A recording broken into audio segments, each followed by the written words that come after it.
Yo, what's up, everybody? Hope you're having a great day. PC Monk here with another Bitcoin video. Obviously, before we continue, let's take a look at this disclaimer that says the content of this channel is for educational purpose only and the rest of it.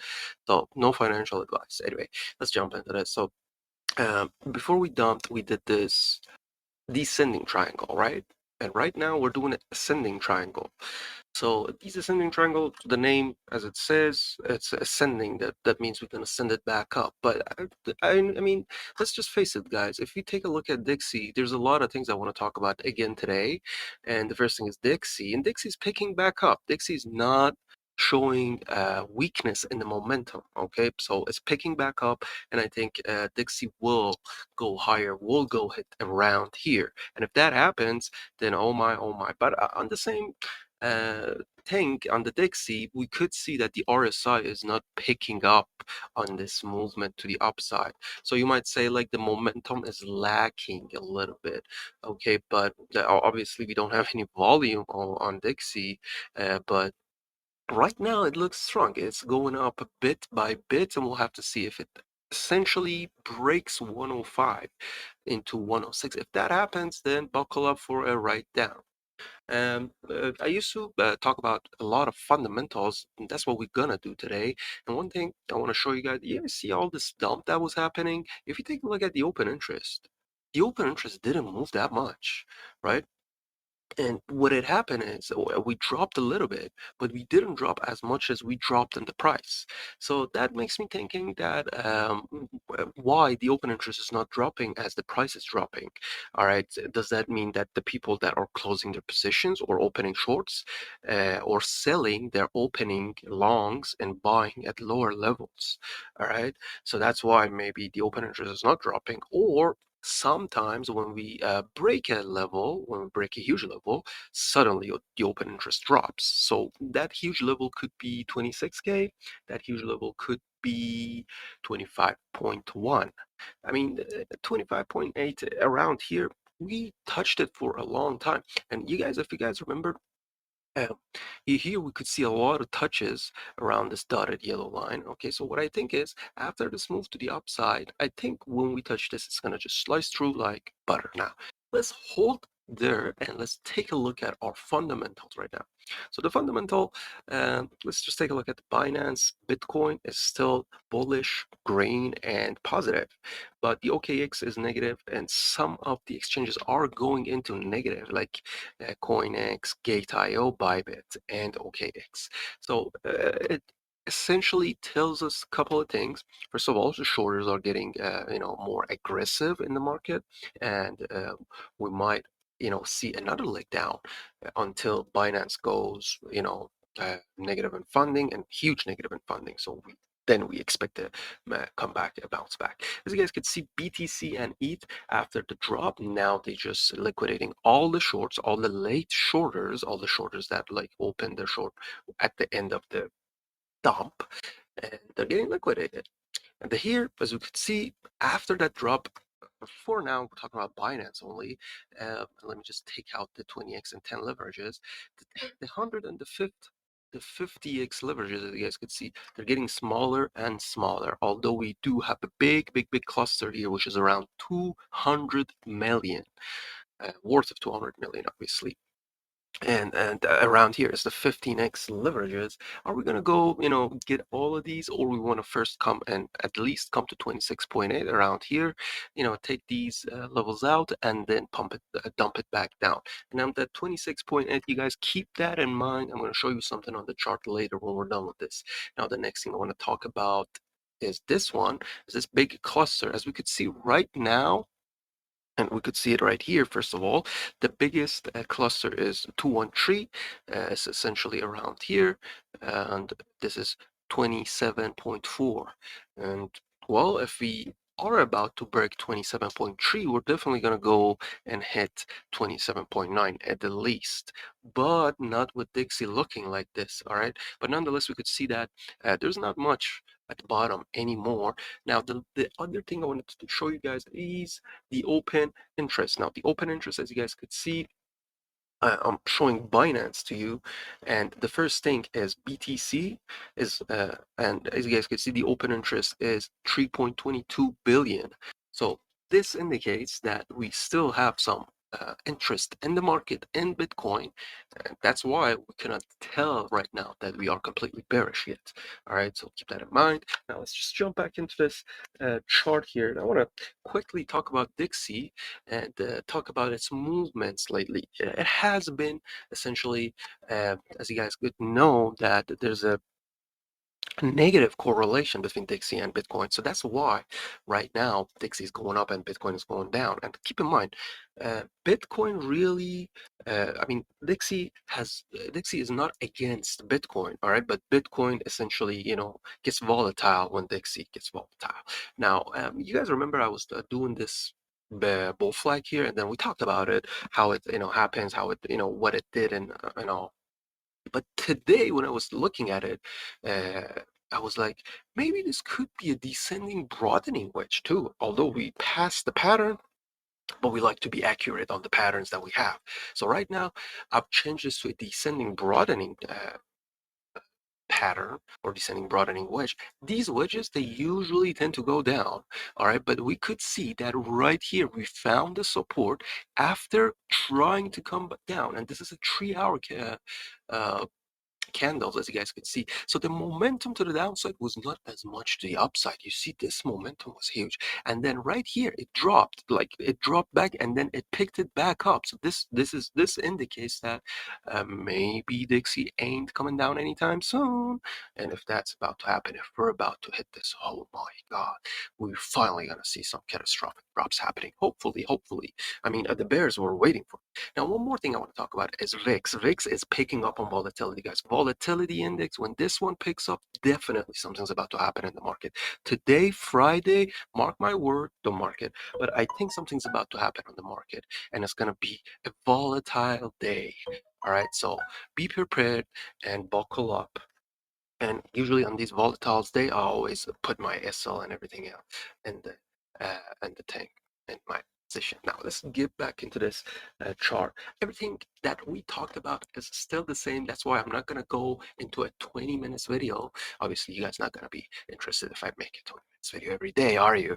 But I thank you guys for all the support you do, all the comments, the boosts, the likes on different platforms. Obviously, I have my YouTube pinned into TradingView, and my main platform is TradingView, but obviously I'm uploading them into YouTube as well. So I appreciate you guys in TradingView to subscribe there as well. It really motivates me. Thank you so much. Let's jump back into this. And so right now we want to talk about RSI. Yeah, let's start from 1 hour. We ignore the lower time frames, but the 1 hour right now is giving us two hidden bearish divergence. And two hidden bearish divergence, it usually indicates that a continuation of the previous move. The previous move was to the downside, and two hidden bearish divergence telling us that we're going to have another downside.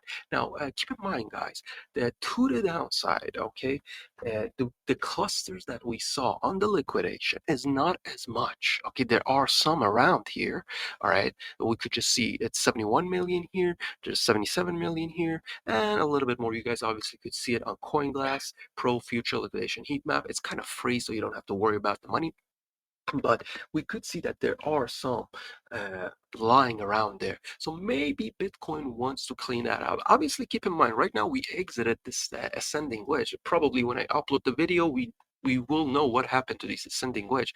Is it a valid ascending wedge? If it is valid, we at least have to hit this equilibrium, and that is 26.9. The bottom of it is kind of 26.8, as you guys can see on the smart money concept. We do have a fair value gap around here that needs to be filled. So what I think is going to happen is, guys, I think we're going to come up, but we're not going to touch this line. We're not going to touch the support line, and that will indicate a huge loss of momentum to the upside. The weakness will be completely shown if we not touch the support line, and we're gonna stop around the mid level of this fair value gap, which is again 26.829 and around there, and then we're gonna come back down.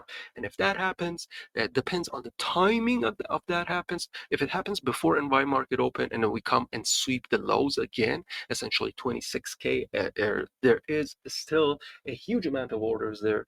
Some orders got pulled out. I have to mention this. Some orders got pulled out yesterday from that 26k. which is essentially around here. And that indicates that whoever was putting those orders, they think we're going to come lower, okay? But there's not much liquidity to the lower side as we've seen, okay? So keep that in mind. Obviously, some people don't put their position right away on the market. They want to see some movements first. But with that in mind, that indicates to me again that essentially maybe the market is more leaning into the bearish side than the bullish side, all right? And but once we clean 26K, all right, I think that's the point essentially here. Once we clean this, that's the point we're just going to go. We probably slice through this and we're going to go lower. Now, when we come lower, obviously, there's this huge fair value gap that has to be filled. And that's why I'm telling you guys, we're going to slice through this dotted yellow line. This dotted yellow line will not come to help us this time. So we're going to slice through it. We're going to fill this fair value gap. We're probably going to stop at this green line. Let me just get this. This green line is a good line, as you guys remember, but right now it's kind of not in the right position. I don't know, I probably changed it or something happened. Anyway, I think we're going to come around here. I mean, you give it or take 25.1 or even a little bit lower, 25K itself. And once we lose this, like I said, guys, then actually, once we lose 26K, it's over. But once we lose 25K or 25.1, it's the catastrophic drop that will happen. Now, we'll see what happens. And I want to talk about more about more about the RSI on this thing here. Now, the 3 hours, as you guys could see on the RSI, so the 1 hour gave us two hidden bearish divergence. The 3 hour, however, is giving us a very good, a regular bullish divergence. I've seen this before. This indicates the pattern that we talked about before, something like this. And with that, we will be going higher. So now the question is, where are we going? And obviously, these patterns not always valid. Most of the time, they're valid. So as you could see, the pattern is kind of playing out. It played out a little bit. So in here, we did this, and then we went up. So right, I mean, it starts from here. It did something like this, came up a little bit down, and right now it's going up. So this pattern, this could be actually done. The pattern could play out. We really have to see how the market plays out. If it goes up, this one goes higher, and then till we see another signal on the RSI, stochastic RSI. This is not the simple RSI, and then that's it. So, but right now it's giving us a signal, and here it's giving us a signal even on the 4 hour, as you guys could see. If I remove this thing, it looks like a bowl that's forming in here, and usually these things do something like this. So they come up and they do something like this. So essentially right here we could just come down one more time, and we could even wick down to around here and then push it back up with this and then the RSI would do something right. So stochastic RSI. So with that being said, guys, we have to take, like I said, today is a very important day, so you have to stay glued to the computer, to the monitor. But one thing, guys, now the daily is questionable. The daily is giving us a big sell signal. This is essentially, if I zoom in, I'm not going to zoom in, but if I zoom in, you see something like this. And this one is lower than this one, but right here, as you guys could see, this is higher than the original point, which is this, which giving us this big irregular bearish divergence. And this is on daily, so keep in mind we could still play this out. And that's why like I said, do have to be glued to the computer today, because really nothing is showing anything. I mean, there's a lot of bearish signal, but there's also a couple of bullish signals. But the bearish are way more than the bullish signals. As you guys could see, I'm just keeping telling you guys bearish signal on top of the bearish signal, and that would be it, guys. Just want to talk about the RSI at the end of the video. Everything else stays the same. I'm just going to conclude right now, just to know that if we again lose 26K, we could just see 25.1. If we lose 25.1, it's definitely going to be a catastrophic drop, probably to 23.5. And I don't think we're going to lose to 23.5, but if we lose 23.8, I'm sorry, not 5, 23.8, essentially I'm talking about this purple line and this black line, okay? Essentially, if we lose this zoom, then I think 20K. And the gap will be filled. But it's been a very long time that we've seen a 20% drop, and usually they happen on a like big news, just not like a random 20 20% drop or 20% thing. I mean, obviously from the bottom, from that to 15K, we had that 20% to the upside.